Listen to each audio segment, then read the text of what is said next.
नमस्कार दोस्तों, मैं भूषण ठाकरे आप सभी का स्वागत करता हूँ संगीता है इसमें।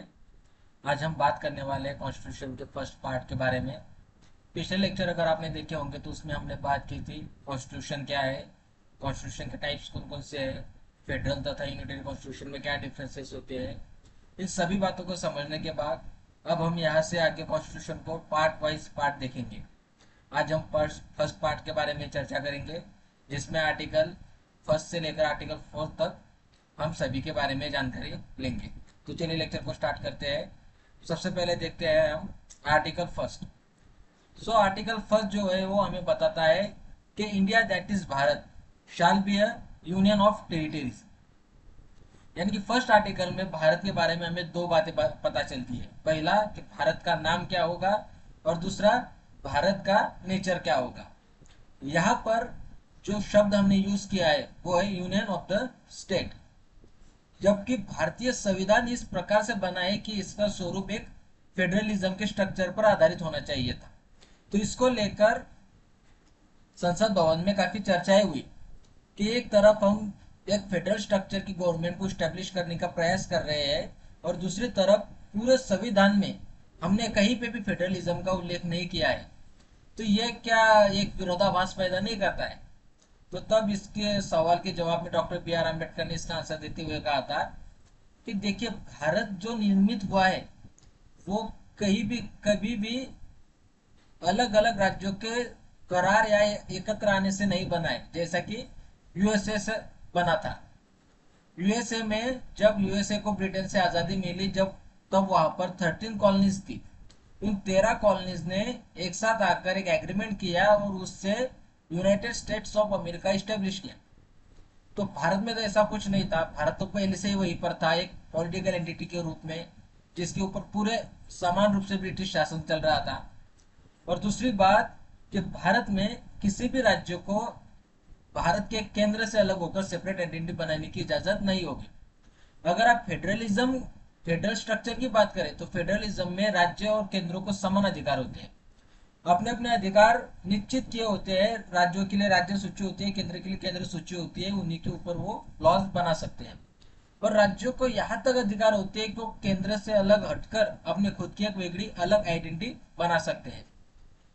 भारत जैसे देश में जहां पर इतनी ज्यादा विविधता थी, वहां पर हमें केंद्र को मजबूत बनाए रखना जरूरी था, जिस वजह से हमने फेडरलिज्म की जगह यूनियन ऑफ स्टेट्स का इस्तेमाल किया। यानी कि किसी भी राज्य को भारत से अलग होने का कोई अधिकार नहीं होगा। यहाँ पर केंद्र राज्य से ज्यादा मजबूत होगा, और दूसरी बात, केंद्र को राज्य के आंतरिक विषयों में हस्तक्षेप करने का अधिकार होगा जब सिचुएशन नॉर्मल नहीं होगी।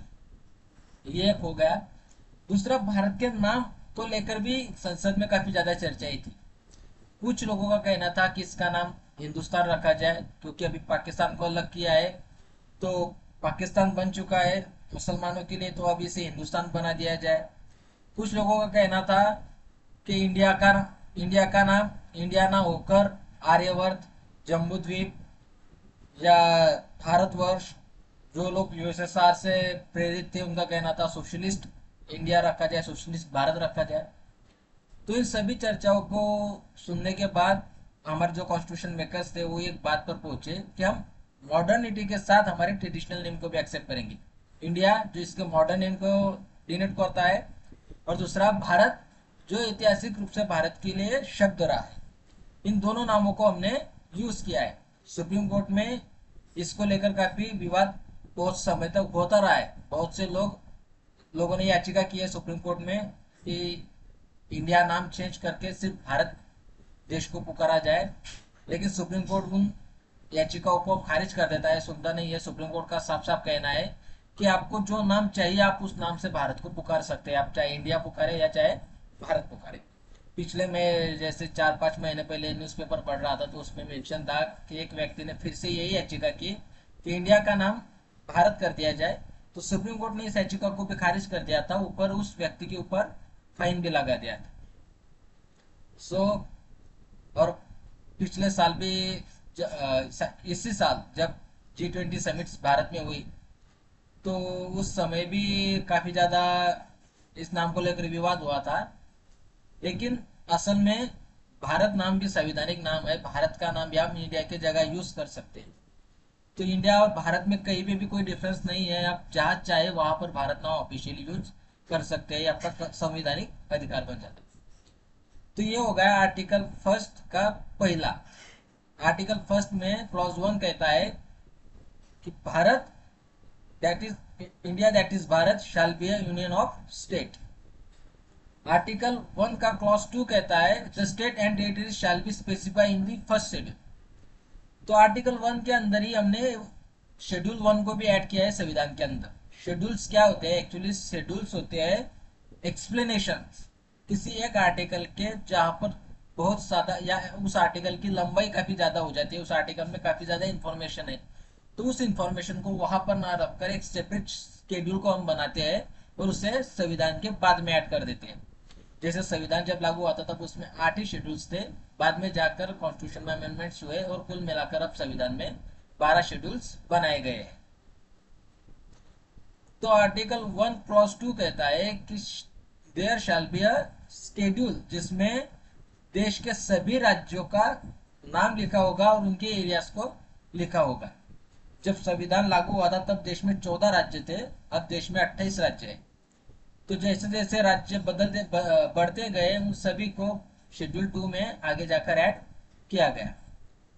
क्लॉज 3 आर्टिकल 1 का कहता है कि भारत की टेरिटरी क्या होगी। भारत जो बन रहा है वो किन टेरिटरीज से बन के बनेगा? तो इसमें 3 टेरिटरीज हमें दी हुई है। पहला राज्यों के क्षेत्र, जैसे महाराष्ट्र, राजस्थान, यूपी, बिहार, ये हो गए हमारे राज्य के क्षेत्र। दूसरा होगा हमारी union territories, Lakshadweep, Andaman and Nicobar Bharat की टेरिटरी से बाहर है, भारत की भू सीमा से बाहर है, समुद्री सीमा से, लेकिन वो हमारा पार्ट है क्योंकि वो हमारी यूनियन टेरिटरी का हिस्सा है। और तीसरा होगा such other territories as may be acquired, यानी कि ऐसी टेरिटरी जो भारत भविष्य में प्राप्त करेगा। अगर एक क्लॉज नहीं होता, मान लीजिए कि अगर एक क्लॉज नहीं होता क्लॉज सी कि वो टेरिटरी जो भारत भविष्य में एक्वायर करेगा, अगर ये नहीं होता तो हम एक तरीके से भारत के आकार को हमेशा के लिए फिक्स कर देते, जहां पर हमें भारत के क्षेत्रफल को बढ़ाने के लिए कोई चांस ही नहीं रहता। अच्छा है कि ये क्लॉज भारत में इसमें ऐड है, नहीं तो कभी गोवा भारत का हिस्सा बनता ही नहीं। गोवा भी भारत ने स्वतंत्रता के बाद पुर्तगाल से लिया। पांडिचेरी भी कभी भारत का हिस्सा बनता नहीं, वो भी हमने फ्रेंच से लिया हमें स्वतंत्रता मिलने के बहुत साल बाद। तो ये आर्टिकल फर्स्ट था हमारा, जिसमें हमारे देश का नाम इंडिया दैट इज भारत, उसके बाद उसका political structure union of states रहेगा। यूनियन ऑफ स्टेट्स क्यों रहेगा इसके बारे में हमने डिटेल्स में चर्चा की। तीसरा यह बताता है हमें कि एक शेड्यूल होगा फर्स्ट शेड्यूल, जिसमें देश के सभी राज्यों के सभी यूनियन टेरिटरीज के नाम होंगे, उनके साइज होंगे। और तीसरा भारत के, जिससे हम भारत के एरिया है उसमें कौन कौन से एरियाज होंगे, उसमें राज्य होंगे, उसमें यूनियन टेरिटरीज होगी और उसमें वो सभी क्षेत्र शामिल होंगे जो भविष्य में जाकर भारत अपने आप में मिला लेगा। ये था हमारा आर्टिकल फर्स्ट। यहाँ पर हमने बात की है यूनियन ऑफ स्टेट्स और फेडरलिज्म के बारे में। यहाँ पर हमने कहा है, या फेडरलिज्म का जो कंसेप्ट कह रहा है कि फेडरलिज्म में राज्यों को केंद्र से अलग हटने के अधिकार होते हैं, साथ ही साथ समान अधिकार होते हैं और केंद्र राज्यों के बीच में हस्तक्षेप नहीं कर सकता है। लेकिन भारत ने यूनियन ऑफ स्टेट्स का कंसेप्ट लिया इसीलिए क्योंकि भारत को मजबूत केंद्र चाहिए था जो इस विविधता को मेंटेन करके रखे मजबूती से, और साथ ही साथ किसी भी राज्य को केंद्र से अलग होने का अधिकार नहीं होगा। इसीलिए हमने फेडरलिज्म की जगह यूनियन ऑफ स्टेट्स को इंट्रोड्यूस किया। आर्टिकल 2 अब क्या कहता है? 2 आर्टिकल्स है, एक है आपका आर्टिकल 2, एक है आपका article 3। So article 2 specifically Bharat के क्षेत्र से बाहर किसी दूसरे राज्य को भारत में शामिल करने से संबंधित है। एडमिशन और establishment of new state, the parliament में by law admit new state into the union or establish new state on term and condition it thinks fits। अब इसके एक उदाहरण के साथ हम इसे समझेंगे। सिक्किम राज्य का उदाहरण हम लेते हैं। सिक्किम में चोग्याल साम्राज्य का शासन था। चोग्याल शासन का साम्राज्य सिक्किम में था, मात्र 1973 में सिक्किम में जनता द्वारा विद्रोह किया गया और जनता ने वहां पर इलेक्शन की डिमांड की। तो जनता के दबाव में आकर वहां के जो राजा थे चौग्याल वंश के, उन्होंने इलेक्शन किया। उस इलेक्शन में सिक्किम कांग्रेस फुल मेजोरिटी के साथ जीत कर आई। अब वो जो कांग्रेस थी, सिक्किम कांग्रेस, जो पार्टी सत्ता में आई थी सिक्किम में, वो प्रो इंडिया थी। तो इसने अपने संसद में एक लॉ पास किया है जिससे भारत को, अब सिक्किम को एक एसोसिएट टेरिटरी का दर्जा देना पड़ा। उससे पहले सिक्किम को भारत ने एक प्रोटेक्टेड टेरिटरी का दर्जा दिया था, यानी कि सिक्किम को खतरा था उसके आसपास के देशों से। कल को जाके उसके ऊपर चाइना भी कंट्रोल कर सकता था, नेपाल भी कंट्रोल कर सकता था। तो ऐसे में सिक्किम को भारत ने एक प्रोटेक्टेड टेरिटरी का दर्जा दिया हुआ था, यानी कि अगर हालात खराब होते हैं, सिक्किम के ऊपर कोई राज्य आक्रमण करता है, कोई देश, तो ऐसे में भारत उसके प्रोटेक्शन के लिए जाएगा। बाद में जब वहां पर इलेक्शन हुए, चौग्याल साम्राज्य की डायनेस्टी के खिलाफ विद्रोह हुआ, तो वहां पर सिक्किम कांग्रेस ने फुल मेजोरिटी के साथ इलेक्शन जीता और उसने भारत के साथ मर्ज होने के लिए वहां पर एक प्रस्ताव पारित किया वहां की संसद में, यानी कि वहां की विधानसभा में। सो भारत ने 35th कॉन्स्टिट्यूशनल अमेंडमेंट के साथ उसे एक एसोसिएट टेरिटरी का दर्जा दिया, एक एसोसिएट टेरिटरी। तो तब जाकर लोगों के बीच में चर्चाएं हुई, संवैधानिक चर्चाएं ये हुई कि भारत के संविधान का क्लॉज फर्स्ट कहता है कि भारत की जो टेरिटरी होगी उसमें स्टेट्स होंगे, यूनियन टेरिटरीज होगी, और वो होगा जो भविष्य में जाकर भारत एक्वायर करेगा। लेकिन एसोसिएट टेरिटरी का तो कंसेप्ट कहीं पे मेंशन ही नहीं है। सो ये कैसे हुआ? तो वहां की जो हाल फिलहाल की स्थिति थी उसको कंट्रोल में क्या करना उस समय इंदिरा गांधी का फर्स्ट मोटो रहा होगा, क्योंकि हमने 1971 में युद्ध करके पूरी तरह से बांग्लादेश को विश्व के नकाशे पर एक नया जन्म दे दिया। तो ऐसे में अब ये ना हो कि भारत द्वारा सिक्किम को भी एक्वायर कर लिया गया है, उसको इन्वेट कर दिया गया है, ऐसा रॉन्ग मैसेज दुनिया को ना जाए, इसलिए भारत द्वारा उसे एक एसोसिएट टेरिटरी का दर्जा दिया गया 1974 में 35th कॉन्स्टिट्यूशनल अमेंडमेंट के साथ। फिर आगे जाकर जब हालात और भारत के फेवर में बनने लगे वहां पर, तब इंदिरा गांधी द्वारा या तत्कालीन समय के गवर्नमेंट, भारतीय गवर्नमेंट द्वारा वहां पर सार्वमत लिया गया, एक रेफरेंडम लिया गया सभी नागरिकों के द्वारा, नागरिकों का सिक्किम के, और 99.99% लोगों ने भारत के साथ मर्ज को समर्थन दिया। और तब जाकर 66 कॉन्स्टिट्यूशनल अमेंडमेंट बना और उसमें हमने सिक्किम को भारत में ऐड कर लिया है। 35th कॉन्स्टिट्यूशनल अमेंडमेंट के साथ हमने इसी आर्टिकल के अंदर 2A सब क्लॉज जोड़ दिया था, जिससे हमने उसे एक एसोसिएट टेरिटरी बनाया था। जब 36th कॉन्स्टिट्यूशनल अमेंडमेंट बनाया तो जो ये सब क्लॉज हमने जोड़ा था आर्टिकल 2 के अंदर, उसे कैंसिल कर दिया गया था। सो आर्टिकल 2 रिलेटेड है किसी भी देश के लिए जो, या किसी भी टेरिटरी के लिए जो भारत के क्षेत्र से बाहर है, उसे भारत में जोड़ने से ये आर्टिकल रिलेटेड है। अब आते हैं आर्टिकल 3 के ऊपर। हमने आज देखा आर्टिकल 2 भारत के बाहर के क्षेत्र को भारत के साथ मर्ज करने से रिलेटेड है, लेकिन आर्टिकल 3 रिलेटेड है भारत की सीमाओं के अंदर ही किसी और राज्य को निर्मित करने से। हम उसे बाइफरकेट कर सकते हैं, ट्राइफरकेट कर सकते हैं, किसी भी राज्य के भागों को या किसी भी अन्य राज्यों के भागों को एक साथ जोड़कर एक नया राज्य बना सकते हैं। तो ये पार्लियामेंट का अधिकार है। Formation of new states and alteration of areas, boundaries और name of existing states, the parliament में by law form a new state by separation of territories from any states. तो ये किस प्रकार से कर सकती है? 5 प्रकार यहाँ पे कॉन्स्टिट्यूशन में मेंशन किए हुए हैं। पहला होगा बाय यूनाइटिंग 2 और मोर स्टेट्स, 2 राज्यों को एकत्र करके भी एक नया राज्य बना सकती है। दूसरा हो गया उनके पार्ट्स को, 2 राज्य के पार्ट्स को एकत्र करके एक तीसरा राज्य बना सकती है। By uniting any territory of state, किसी और राज्य की टेरिटरी के साथ भी ये कर सकती है। By dividing a state into 2 और मोर स्टेट्स, जम्मू कश्मीर का उदाहरण आपके सामने है।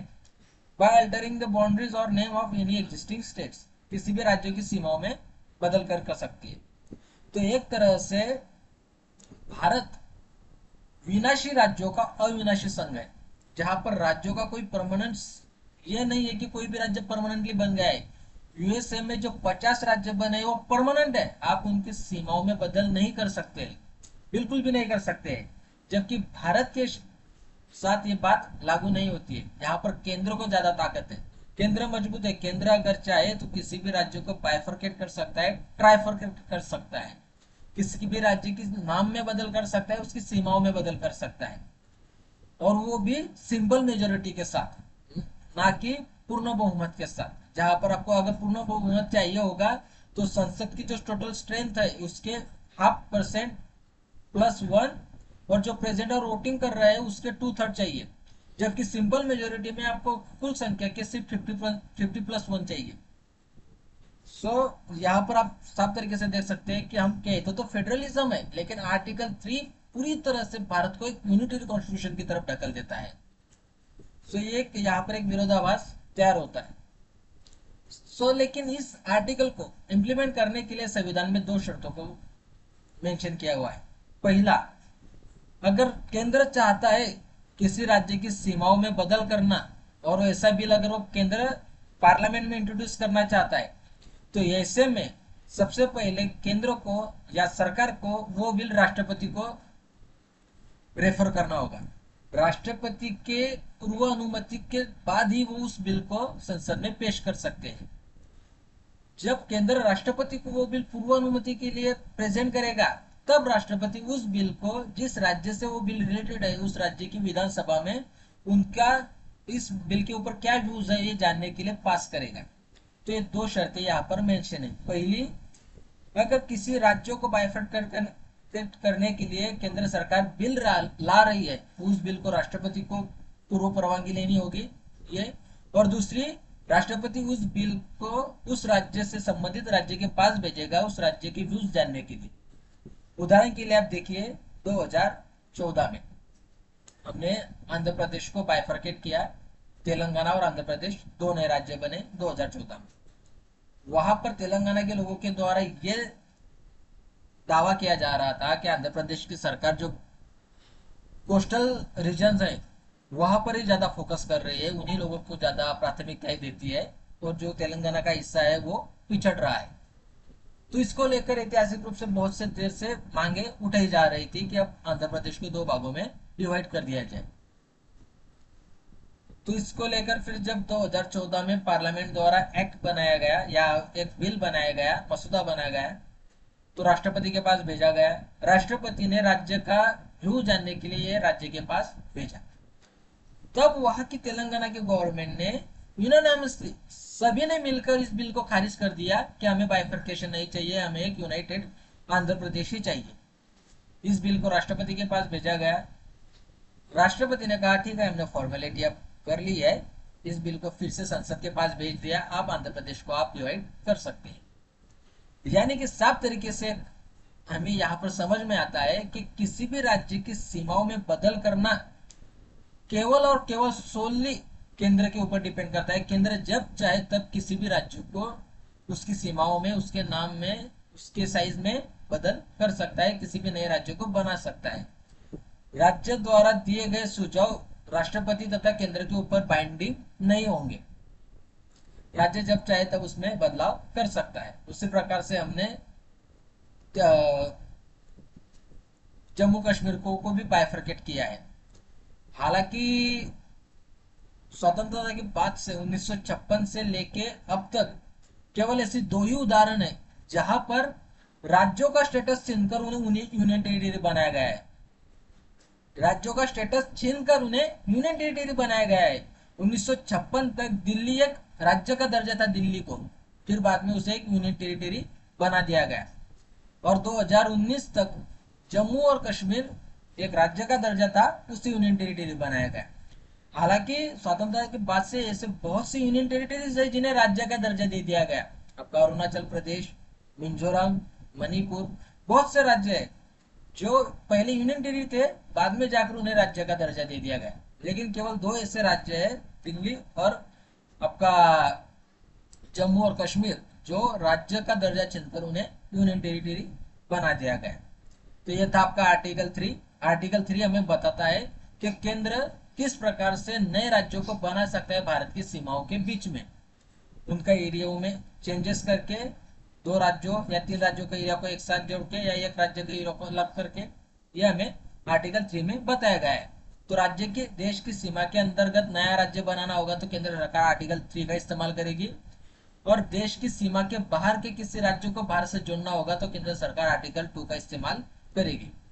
अब आता है आर्टिकल 4।